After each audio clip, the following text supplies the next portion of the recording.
So welcome to 24/7 Lifestyle with me, Maddie, with another fantastic guest for you today, musician and writer extraordinaire, James Kennedy, here to discuss all things new in his world. So welcome, James. How are you doing today? Great. Thanks so much for having us, man. It's good to see you. Wonderful. Are you in Wales? Have you got any sunshine today? I am in Wales and we have got a little bit of sunshine peeking through just a little bit. Yeah, it's a nice step in the right direction. I hope it stays. Me too. Yeah, hopefully get out later and soak up an ounce of vitamin D. That would be Yeah. So let's start talking albums. So your last album, Make Anger Great Again. I'm sure we've heard something similar to that before, that slogan, um, which was released in 2020. Looking back, how do you feel that that album sort of resonates with the current social and political climate that we've got going on now, perhaps more so than when it was written? I think you just hit the nail on the head. I think it resonates more so, to be honest. I mean, when I wrote that album, life actually seemed a lot better. I mean, it came out, and that's saying something because it came out in the middle of the pandemic. But since then, the political and the social situation seems to have gotten far bleaker. And the lyrics on that album, when I'm talking about, control by algorithm, the media and the move to the right, all that stuff seems to have just progressed even worse since then. That album almost feels a little bit sort of like it was written in more naive times. Little did we know how much work to get. Yes, exactly. Yeah. But the follow-up is coming this year. I can't tell you what it's called yet. I can't tell you anything about it yet because I haven't been given the green light, but it's coming out later this year.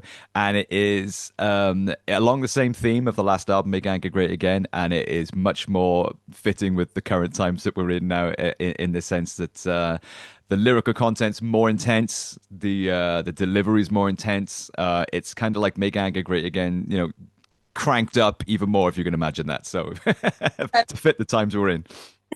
Well, fans will have to look out for that one then, with some similar and even more intense themes. Wonderful. So you regularly play all of the instruments on your solo albums, which is incredible. Do you enjoy having that complete control, or do you prefer when, say, you're collaborating with the underdogs and you can take over different sections? Bit of the two, really. I mean, I've always done it that way. I record everything myself and produce the records and things myself. And I think because I'm sort of 9 albums deep at this point, it feels kind of like that's just it's a method that I'm quick at, and efficiency is important to me. I got to get the ideas down very quickly. So I'm kind of used to doing that. But this new album was done with the band. Like I don't play all the instruments on this album. The drummer's playing the drums, the bass player's playing the bass. It's the full band on the record, which is a first for me. Um, and it really does bring something new to it. To have other people's sort of stamp and personality on the thing gives it a whole new dimension. So it's something I would be keen to do more in the future.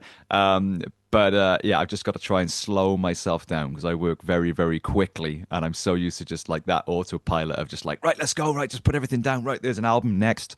I need to take a breather and let somebody else get involved now and again.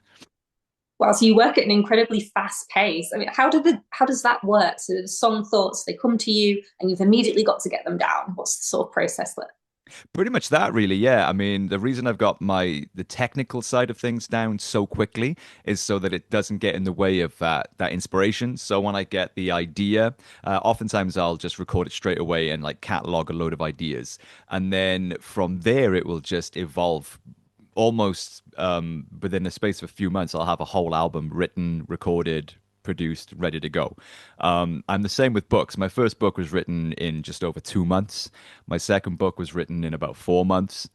So once I'm kind of in the creative vision of something, that kind of tunnel vision almost, I just kind of I have to go for that before I lose track and get distracted and life gets in the way. So I just very much commit to it. And whatever technical barriers I've got, be it lack of musicians or lack of studio, I've kind of removed those obstacles from my sort of process at this point, so I can just go for it really quick and then it's done. Like hyper focus, amazing. Yeah. Your style varies greatly. How do you decide which musical direction is right for a particular song or project? If you can answer that. Yeah, I mean, my musical styles have changed over the past 15 years dramatically. I mean, I've done whole albums of just electronic instrumental music. I've done acoustic albums. I've done kind of like almost poppy soft rock stuff. And then like hard brittle punk, which I'm doing now.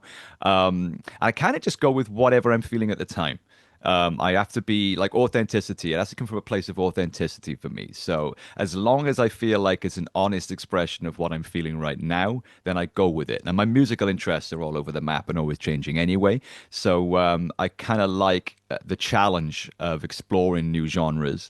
And if I'm resonating with that, you know, on some deeper emotional level or lyrical level, then that tends to be what comes out. I mean, the difference between Make Anger Great Again and the album that came out before it, an album called Home, couldn't be further apart. It sounds like a different artist. I mean, there's like acoustic ballads on there and, you know, yeah, kind of like almost poppy kind of songs. But that's a genuine reflection of how I was feeling at that time. I was going through a kind of existential transformation at that time.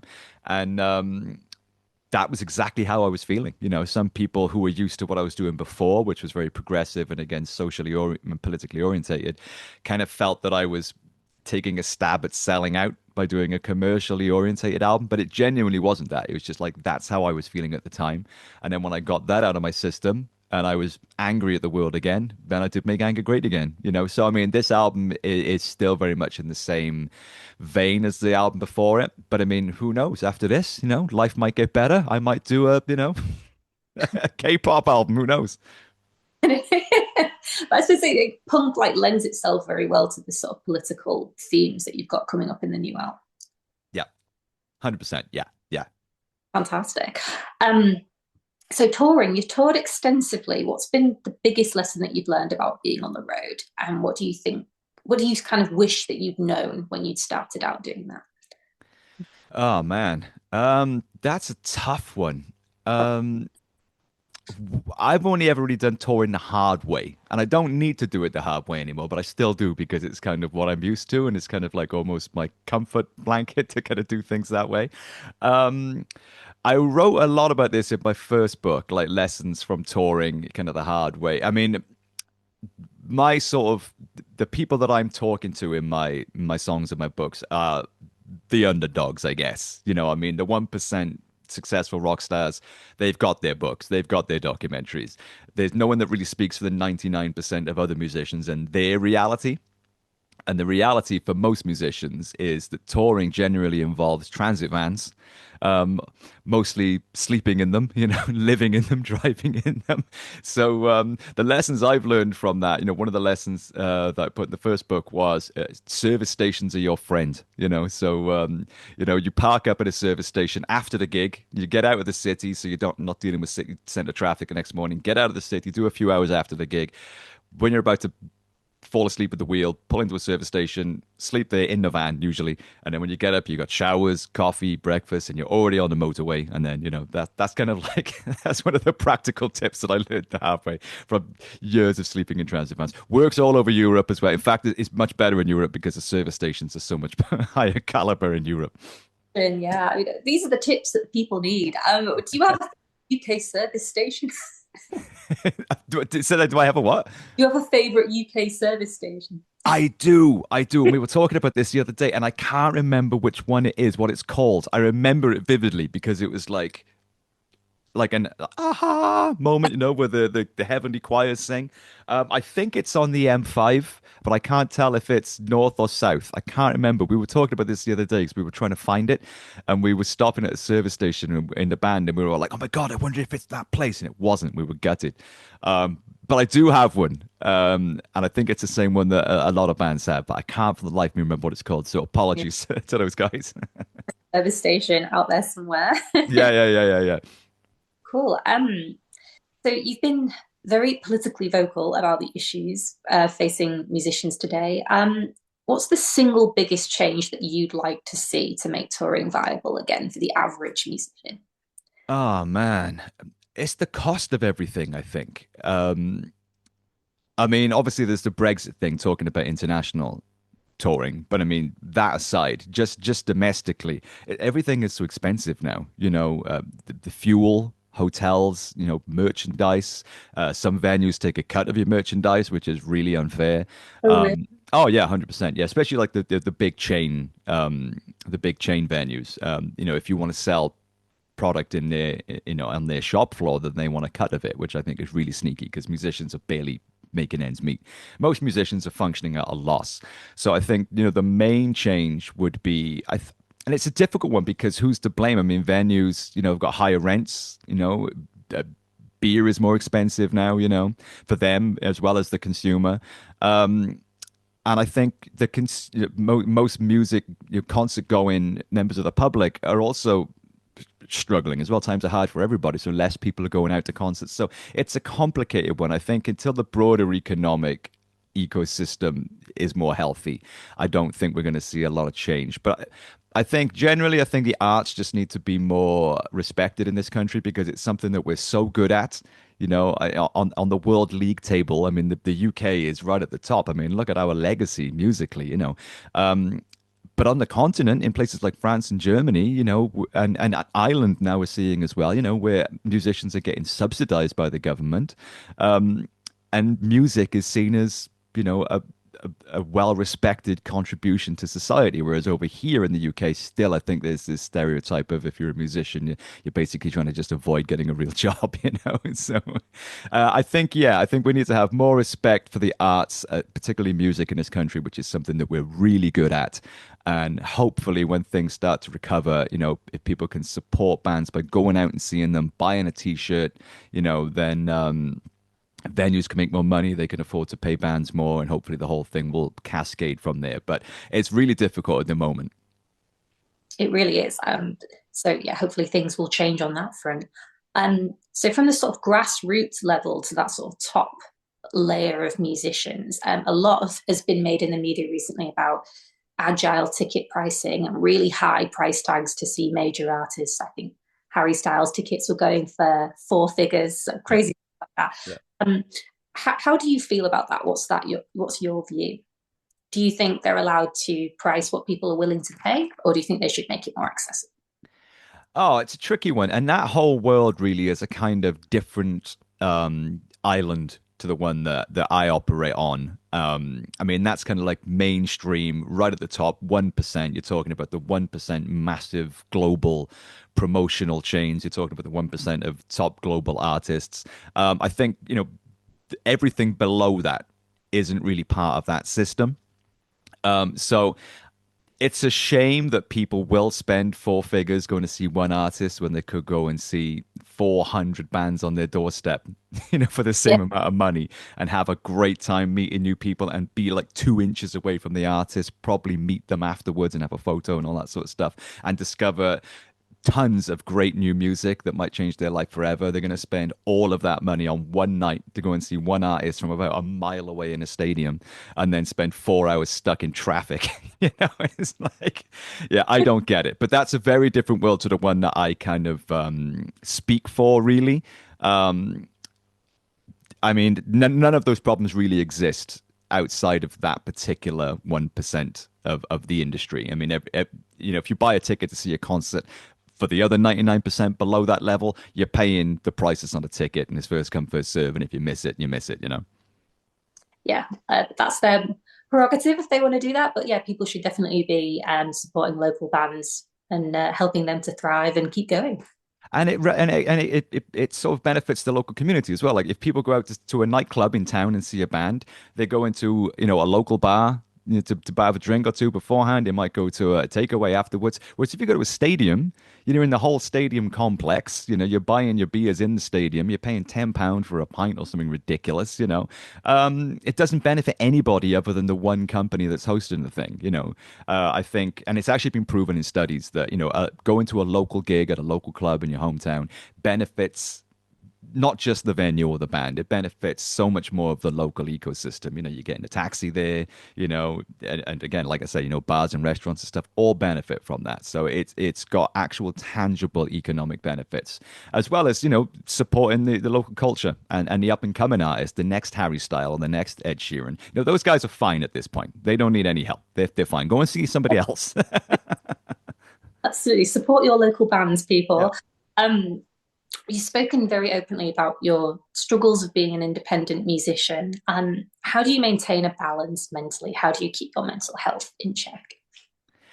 That's a tricky one, and it's an ongoing one. Because just when I think that I'm making significant progress and I give other people advice, life throws me a new challenge and I realize that actually I'm not as advanced at this as I thought I was. I think that's pretty much the way it is. I think it's a lifelong journey, I think. You do make progress and then you have new challenges and you have to overcome them. And I think that's an ongoing thing.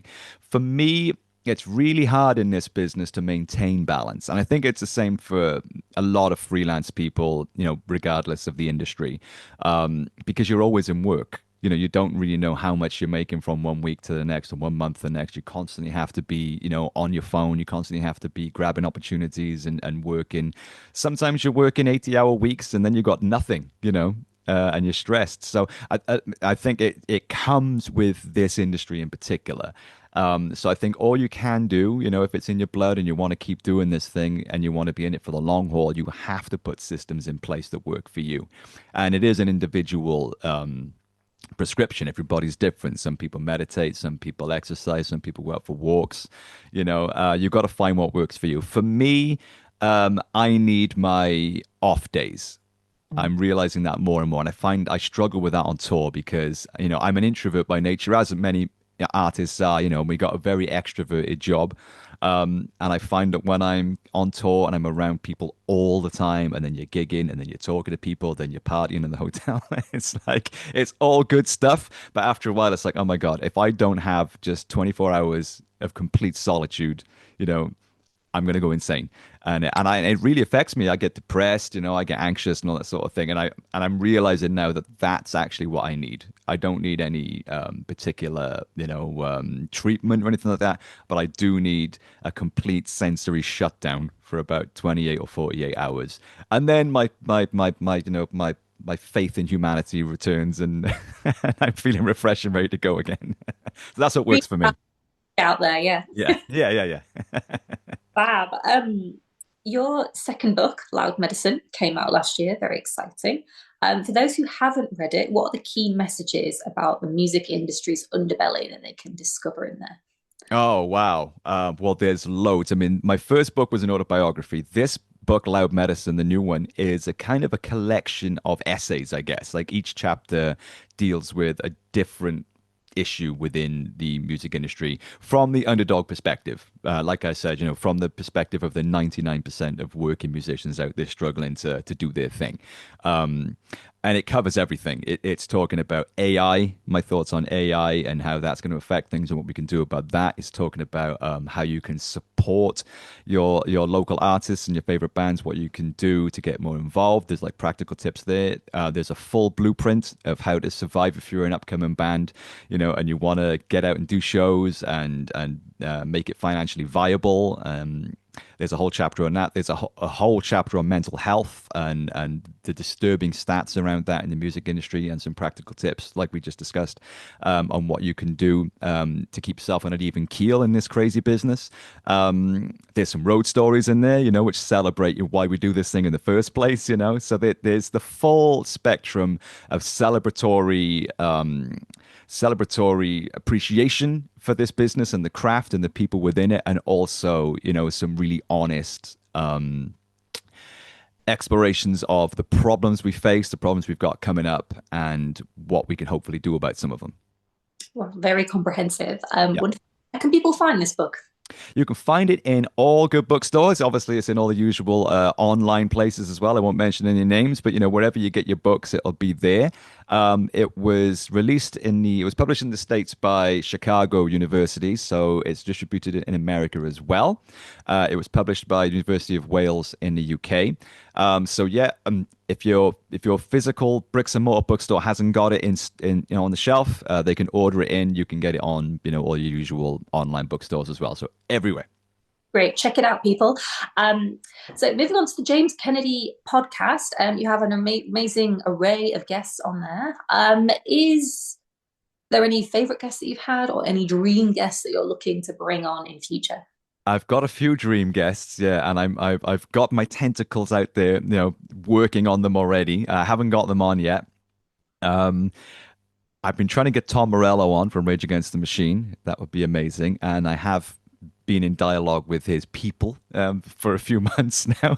So I'm close. I'm close, but we haven't got it over the line yet. Roger Waters, who's a lifelong hero of mine from Pink Floyd, I would love to get him on. I've got absolutely no connection with him whatsoever. So that's a struggle. But I'm hoping I can make that happen at some time. I'm pretty persistent, I'll keep trying.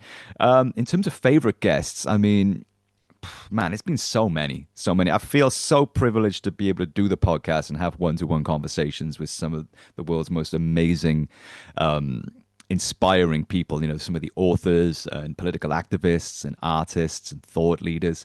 It's a real privilege. I mean, I make no money doing it. I take no advertising revenue for it. So it takes a lot of time to do the thing, to get the guests, to do the research, to produce the thing and release it and write all the blurb and everything. But Yeah, when I'm doing it, I feel really blessed to be able to have those conversations. I've learned so much through doing it. absolutely. Well, guys, check out the James Kennedy podcast wherever you get your podcasts. It's a great listen. Um, the term underdog comes up again and again in your work. Why is it important for you to sort of champion that identity?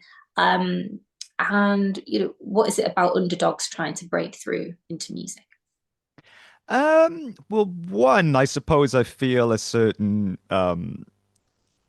sympathy with them because like that's my background, like I've seen so many amazing people in my journey. Like I've been doing this a long time and I'm kind of still here, but I've seen so many people, incredibly talented people, great songwriters, great artists, work so hard. And that if they ever got the lucky break, they would change the world. They would be the next generation's, Ed Sheeran or, Nirvana or whatever it might be. They would be iconic, but they just don't catch a break through no fault of their own. They've got the goods, they work hard, they make the sacrifices, and after a while, they've got to stop because they've got bills to pay.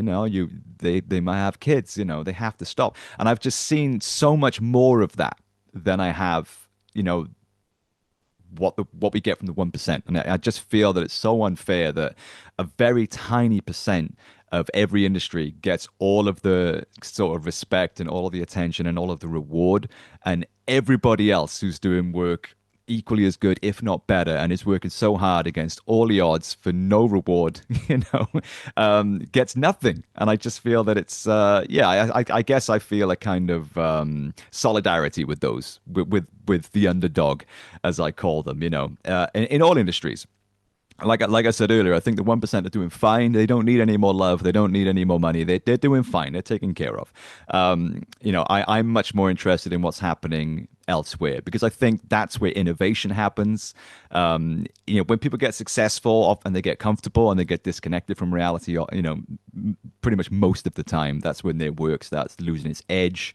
They can't talk about social issues or anything because they're not attached to society at that level anymore. So I feel like if you want the fertile ground for where innovation is going to come, where social commentary is going to come, where the next new thing is going to come from, it's going to be in the small local venues in front of three people, performed by people performing at a loss who no one's probably ever going to hear of. And I just think that that's much more interesting to shine a light on and to try and amplify and to discuss.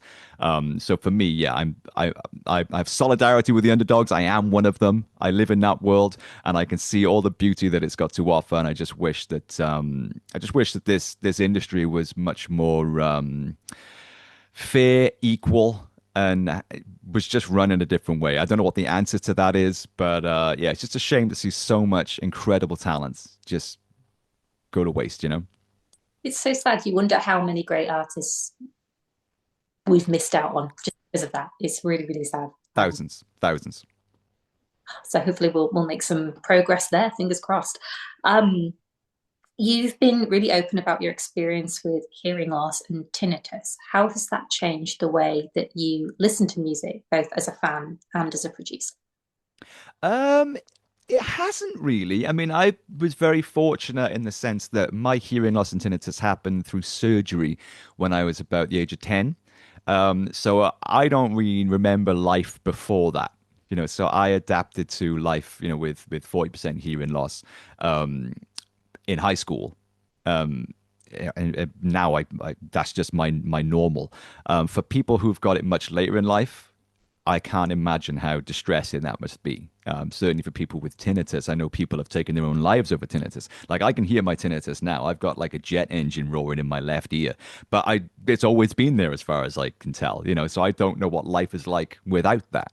But for people that have that onset later in life and they can't sleep and they start to go stir crazy with it, it's awful. I just can't imagine. So in many ways, I am essentially half deaf and I'm with permanent loud white noise tinnitus constantly running day and night. But I feel I'm quite lucky because I don't know any different and I very much adapted to life with a hearing loss. Music almost was kind of my savior, really, because you can turn a guitar amp up. Music, you can turn it up, you can put headphones on and crank it up. So it was never really a problem for me. And also, I'm in an industry where everyone's half deaf. And I mean, I shouldn't laugh because that's awful, right? I mean, that is something that needs to change. And I do a whole chapter on this in the book as well about hearing protection and avoiding having tinnitus. Because once you've got tinnitus, there's no cure. And you can easily avoid it by just looking after your hearing. But so many musicians I know, in fact, most musicians I know, have hearing loss, they struggle, they have tinnitus, and it's totally 100% preventable. So, I mean, I do have those things and I do speak about them, but I'm kind of in a different category, really. I'm very well adapted to life at the quieter volume, and I'm in an industry, fortunately, where everything is dead loud. So I managed to get by okay. Wonderful. So looking forward to the rest of 2026, what are you most excited about? What can fans expect? What have you got in the pipeline for them? Man, well, like I said, we've got the new album coming. Super excited about that. There's so much about this new album I want to talk about that we can't yet. We've got some guests on there, which I know people are going to lose their mind about. Um, yeah, the songs I think are some of the best songs that I've done in a long time. In fact, some of my friends who've heard it have said it's the best album I've ever done. And like I said, it's the full live band on this one as well, so it's got a totally different sonic kind of personality. I can't wait to get these songs out there. The videos are going to be insane. I can't wait to play them on stage. They're going to be so much fun to play live as well. That came together very much with the live show in mind. So yeah, the rest of this year is going to be dominated by that. I think the promo campaign is going to be kicking off in April, and the album's hopefully going to be coming out in September or October latest. So pretty much most of this year is going to be about the album, dropping singles, dropping videos, playing shows, and getting this out there as far as we can. So I'm just, at the moment, it's that frustrating gray area where we know we've got it and we're not ready to start doing the promo yet, so we can't tell anybody what it's called or anything about it as such. But in about 2 months, that's all I'm going to be talking about. Great. Well, listeners, look out for James's new album, which will be announced shortly, and keep your ears open for autumn when it will be released. Hell Really yeah. fabulous. James, thank you so much for speaking with us today, and best of luck with the new album. Thank you so much for having us, man. I appreciate it. Thank you. See you soon.